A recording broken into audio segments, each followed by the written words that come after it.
Do you actually need to understand why, or are you trying to negotiate with what is? So I've recently reopened my books and started seeing couples again.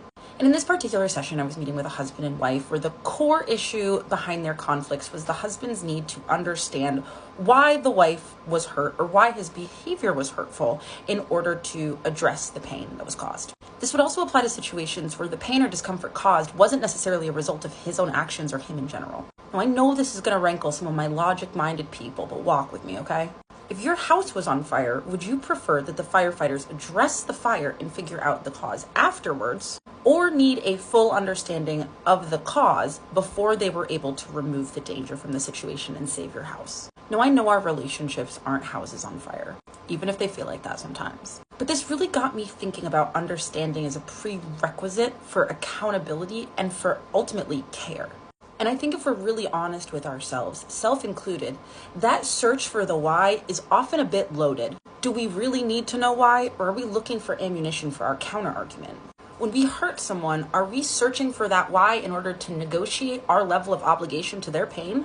Because very frankly, we do not need to understand why our actions, behaviors, patterns are hurtful to someone in order to assess the damage, respond to it compassionately, and course correct our behavior. The fact is that conflict isn't comfortable. And so what that means is we're going to end up in spaces of friction. We're going to do things that hurt people inadvertently. We're going to bump up against others and learn how to love them, oftentimes through hurting them. And if there's one thing that gets in the way of learning, it's protecting our own comfort. And a lot of the time when we're searching for that why does this behavior bother you? Why is it a problem to you? Why was this hurtful? What we're really doing is seeking a justification that will align with our comfort. Or we're using an unconscious, often defense mechanism to delay responsibility or accountability, to get in the way, to run interference on our responsibility to that person's pain, to that person's experience. And this has some real life, systemic, structural consequences. Too often we demand an airtight dissertation level case for someone's pain before we even consider or reflect on changing our own behavior. And this is characteristics of white supremacy up and down the street. So many dangerous structures and systems allow certain people to prioritize their comfort over the reality, the lived experience, and the harm of other people. And frankly, demanding perfect courtroom level answers from people that are hurt or have been harmed reinforces power dynamics. The person that's been harmed is supposed to stay calm, be a perfect victim, and state their case flawlessly. It puts the person who's been hurt in a position to have to be convincing, while the person who did the harm gets to sit back and determine whether or not their pain, their struggle, or whatever their experience is worthy enough to be responded to. It has us look at people that we love and essentially say, is your pain legitimate enough and worthy enough to warrant action from me? Which at the bare minimum should be the covenant, should be the code of all of our near and dear relationships, that at the very least we commit to arrive authentically and compassionately to each other's pain. We don't always have to agree on the data, but that we will always show up when we know that someone is hurt. This sort of bad faith engagement also runs interference on necessary interactions with potential deal breakers. And we need these interactions in order to assess if we have compatibility, be it a friendship, a familial relationship, or a romantic one.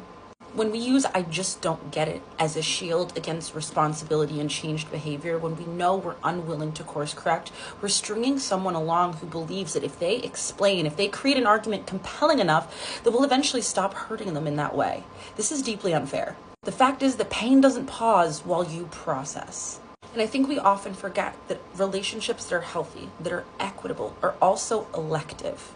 As in, two people enter this relationship willingly of their own volition and continue to maintain and sustain that relationship because both parties genuinely believe that that person and that relationship benefit their life, their personhood, their goals, their self. I know for me personally, I don't require a why from people I deeply love and respect, people that I understand the value that they bring into my life, into my world.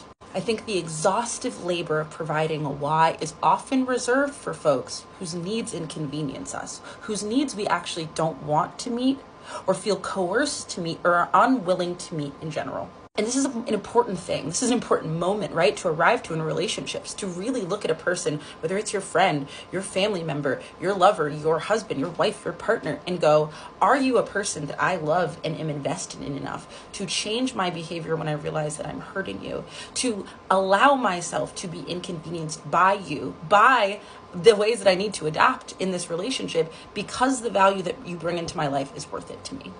Is this worth it to me? Our inability to understand something doesn't mean it's not real. And a fundamental part of loving, of creating deep, meaningful, nourishing relationships is becoming an expert in the person that we care about. Otherwise, the relationship suffers. If every expression of a need, of a desire for a shift in behavior, if every admission of hurt at your hands or in general is met with skepticism, people shut down and they stop sharing their inner worlds. While you're there debating if their pain is valid enough, real enough, justified to your inner criteria, they're still feeling that pain and you've abandoned them in it. Now, acknowledging somebody's pain doesn't need to go into a conversation about right, wrong. We're talking validation, not verification. We're not keeping score here. And I need to remind everyone of something because it seems like we've lost the plot. You cannot lose yourself. You cannot lose yourself in a person. You cannot lose yourself in a job. You can embody versions of yourself that are maybe not in alignment with your values, that are not supportive of your health, that are not sustaining for the nourishing, life-giving force that you want to put out in the world, but you are stuck in here forever.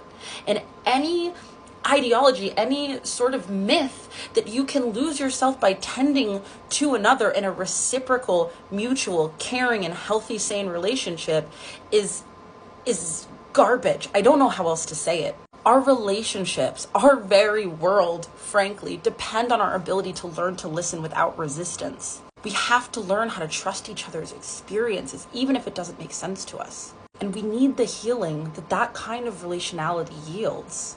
We deserve relationships that don't behave like courtrooms. We deserve care that isn't conditional, that isn't predicated on how perfectly we can articulate our pain. And all of us know how hard it is to get it out when you're hurt. No one's pain, no one's experience has ever stopped existing just because it wasn't logical or practical or convincing enough for you. This is the most logical thing that I can say. I do not need a doctor to speak with everyone at the intersection and understand exactly how the car made contact with my leg in order to get an x-ray and put it in a cast. And we shouldn't have to be seeking validation as the currency we receive in order to feel how we feel. Feelings in relationships are not logical. They're not rational. They're emotional. They're subjective and messy and complicated. So the simple stuff should stay simple. Can we choose connection over control? Can we allow someone's pain to exist and are not intending to cause it exist in the same room and still give a shit about the person across from us? Can we get better at being honest with people when we are not invested, when we are not willing to change, when we are not willing to adjust, instead of convincing them that some perfect combination of words will unlock our compassion? Because I think the world would be a much more abundant and beautiful and nourishing place if we could figure out how to adapt and change while still staying near to ourselves. So let's do a little reframe. And I want you to think about these questions in a really literal way for your life, for your world, for your reality. What if we started from the assumption that the needs, the wants, the pain of the people we care about were real and not something that we needed to vet? What if we had trust and faith in ourselves, our relationships, and our choices so that we could allow responsibility to lead and understanding to follow? What would it look like? What would it feel like? What would it sound like if we used the why for connection, not for interrogation?